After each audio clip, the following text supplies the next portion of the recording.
ခေါက်ဖုန်းကြီးကင်လာရဲဆိုတာကတော့ခောက်ဖို့အတွက်ပေါ့ဒါပေမဲ့ခောက်ပြီးလို့ပြန်ဖြန်းတဲ့ခါကျရင်အပြည့်မပြန်တော့ရင်တော့စိတ်ညစ်စရာကြီးပေါ့ဆိုတော့စိတ်ညစ်စရာကြီးကိုလည်းကျွန်တော်တို့ဘက်ကနေအထူးကျွမ်းကျင်တဲ့ technician ဆရာကြီးတွေက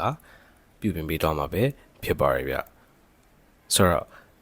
ဒီပြဿနာကိုအဓိကက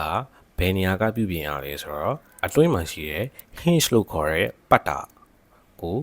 အစားထိုးလဲပြီးရင်မူလာအတိုင်းပြန်ကောင်းပါတယ်ဆိုတော့ပတ်တာလဲတဲ့အပိုင်းမှာလည်းကျွန်တော်တို့ဘက်ကနေပြီးတော့ရပ်ပေါင်း180အာမခံချက်နဲ့အတူမိုဘိုင်းဒေါက်တာမှာနေ့စဉ်နေ့တိုင်းအလုံးကြီးကို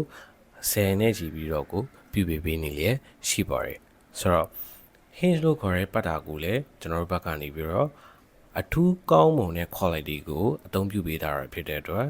ဒီလိုအာမခံတဲ့အတူကျွန်တော်တို့ဘက်ကနေပြီးတော့ပြုပြင်ပေးနိုင်တာလည်းဖြစ်ပါတယ်အာမခံနေမဟုတ်ဘဲနဲ့ဈေးနှုန်းကိုလည်းကျွန်တော်တို့ဘက်ကအထူးတည်တည်ချာချာလေးအဆင်ပြေအောင်ပြုပြင်ပေးတာဖြစ်တဲ့အတွက်ကိုလူကြီးမင်းတို့အနေနဲ့လည်းဒီလို error လေးဖြစ်နေကျွန်တော်တို့ဆိုင်ကိုလမ်းလာခဲ့ဖို့ကျွန်တော်ဒီကနေပဲဖိတ်ခေါ်လိုက်ပါရစေခင်ဗျာ